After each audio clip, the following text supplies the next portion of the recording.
You ever hear a bike's name spoken in a whisper? Not because it's rare, but because everyone who rode it either has a scar, a story, or a friend who didn't come home. Today, we're pulling the cover off 7 machines that crossed a line. Bikes that regulators restricted, insurers refused, dealers side-eyed, and riders nicknamed with words like Widowmaker. And yes, one of them is still sold with a worldwide, permanent road ban. Before we dive in, do me a favor. Drop your current bike and how many years you've been riding down in the comments. I'll reply with a quick watch out tip tailored to your platform. And if you want no BS motorcycle truth every week, hit subscribe and ring the bell. This channel is rider first, wallet first, safety first, always.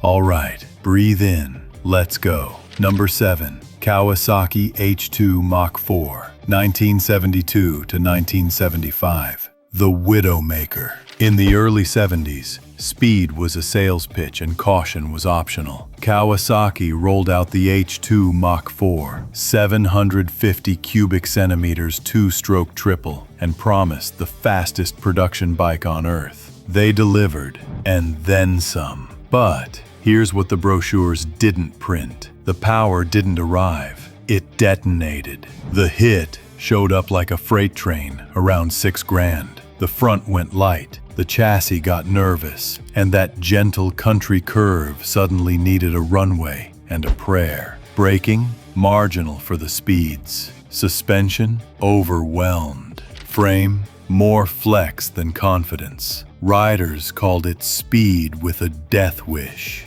Insurers jacked premiums or wouldn't touch it. Some markets quietly choked access via insurance and import hurdles. The H2 earned its nickname the honest way by scaring the people who loved it most. If you've ridden one, I want to hear how you tamed that power band. What was your trick?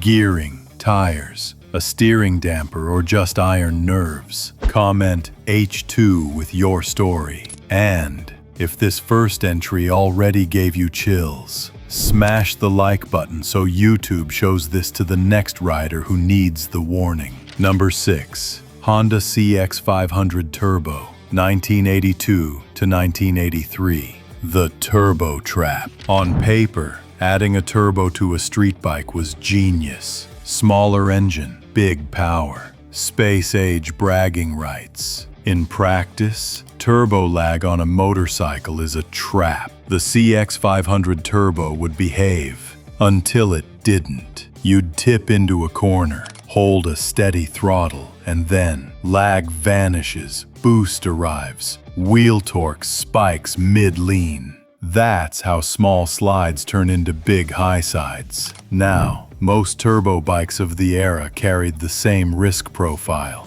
Abrupt, delayed power delivery in situations where you need predictability. Insurance got skittish. Sales died fast. The turbo street bike era came and went like a flash flood. Loud, violent, and over before some riders knew what hit them. Have you ever felt a mid-corner power dump, turbo or not, that tried to stand the bike up and pitch you wide? Comment turbo and tell me what happened next. And hey, if you're new here and learning something already, hit subscribe. We do practical, myth-free rider intel every week. 5. Suzuki Hayabusa Gen 1, 1999 to 2000. When speed meets inexperience. The first Hayabusa pushed the speed wars to a breaking point, with real-world top speeds brushing 200. Regulators and manufacturers forged that famous 186 mile-per-hour gentleman's agreement.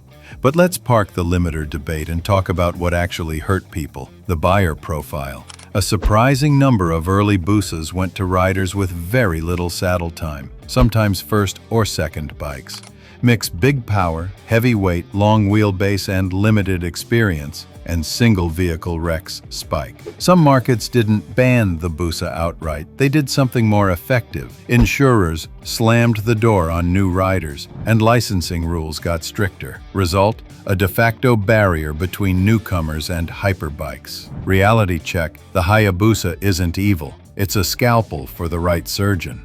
But if your friend with 2 seasons under their belt asks whether a Busa is a good second bike, your answer should be a patient, loving, no. What's your cutoff for liter plus power? 2 years? 5? Comment your rule and why. 4. Yamaha YZ-FR1, 1998 to 2001. Razor Edge Revolution. The original R1 was a revelation. Compact, light, brutal. It erased the line between road and race. It also erased the margin for error. That early chassis could move under load. Tires back then didn't have today's chemistry, and the throttle was a hair trigger. Lean angle plus a tiny wrist twitch could translate into a line change you didn't mean to make. When grip let go and came back, the bike didn't ask permission, it just sent you. Insurance noticed, riders noticed. In some places, premiums were punitive unless you were older, experienced, and claim-free. It wasn't a ban, but the market itself started acting like one. Question for the vets. What was your first liter bike, and how long did it take before you felt truly at home on it? Comment your timeline. 3 months, 2 years, never. New riders read these threads. Your honesty can shorten someone else's learning curve and keep their collarbone intact. 3. Harley-Davidson FXSTS Springer Softail, 1988 to 2003. The Highway Wobble. Yes, a Harley made this list. The Springer Softail's retro front end looked iconic, mechanical art, but at freeway speeds, especially over imperfect pavement, that old-school Springer design could start oscillating.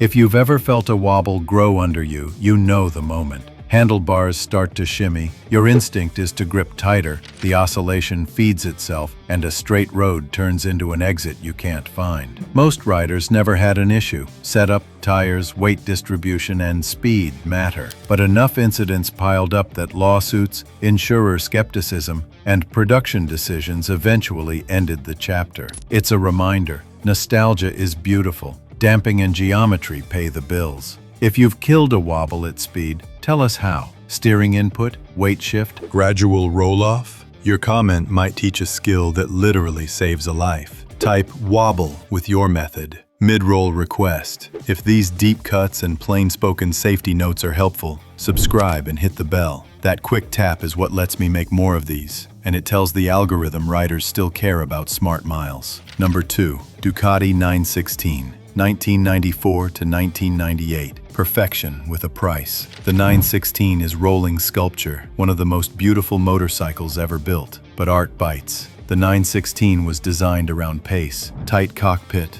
weight over the front, aggressive geometry, instant response. Perfect on a track with heat in the tires, towing the brake to keep the front loaded, and your brain synced to the bike's language. On the street, numb hands, micro mistakes, cold rubber, and inattention got punished. Was it banned? Not formally, but premiums and rider screening in some regions acted like velvet ropes. Certain dealers were selective. The unspoken message: this one wants a pilot, not a passenger. Be honest. Have you ever moved away from a race-bred superbike to something friendlier because you wanted to keep your license and your spine? What did you switch to, and was it the right call? Comments teach. Drop yours. Number 1. Kawasaki Ninja H2R, 2015 to present. Banned everywhere. On purpose. Here's the modern monster. A supercharged superbike that makes north of 300 horsepower in track trim. Not claimed. Not with this pipe. It's a missile with mirrors deleted. The H2R is sold with a permanent global restriction.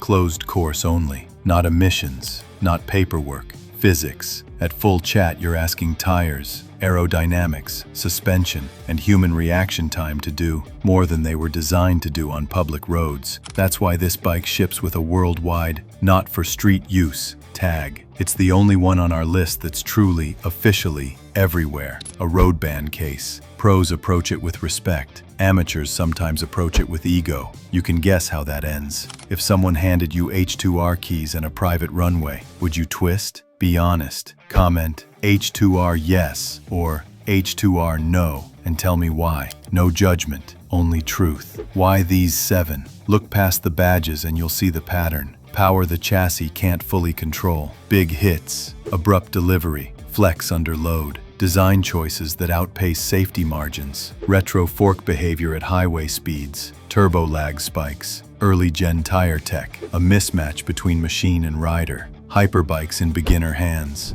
race geometry on cold city streets, market responses that function like bands, insurance walls, licensing limits, dealer discretion, and in one case, an actual universal no street rule. We ride in a safer era now. ABS, traction control, IMUS, better rubber. But technology isn't a seatbelt for judgment. The spec sheet is not a safety net. Respect the machine, respect your skill level, and respect the conditions. That's how you keep stories like these in the past. What to do if you own one? Maybe you've got one of these in your garage. Maybe you're shopping. Here's how to play it smart without killing the dream. Tune for predictability, not ego. Smoother fueling, greater than peak number bragging rights. Modernize the weak link. Tires, damping, steering damper. Spend where the bike talks to the road. Earn the bike. Advanced rider courses, track days, braking drills. Skill before speed. Set rules. No cold tire heroics. No mid-corner throttle experiments. No, just this once, top speed runs on public roads, ever. You can love dangerous beauty and still refuse to be a statistic. Your turn. Engagement. Don't skip this. Which one of these have you ridden? Which would you never touch? Drop your pick and why. If you've got calm, practical advice for newer riders who are drooling over leader bikes, write it out. Concise, clear, kind. I'll pin the best comments so they stay at the top for anyone who needs them. If this video taught you something, or might save a friend money, skin, or worse, hit like. It pushes this into the feeds of riders who won't click safety videos unless the algorithm hands it to them. And if you want weekly, rider-first breakdowns the brochures won't print, hit subscribe and ring the bell. We do maintenance myths, dealer red flags, true crash avoidance tactics, and yes, bike culture without the cosplay. This is Ride Secrets. Ride smart, ride free. Keep the rubber side down, the shiny side up, and the ego in check. I'll see you in the comments.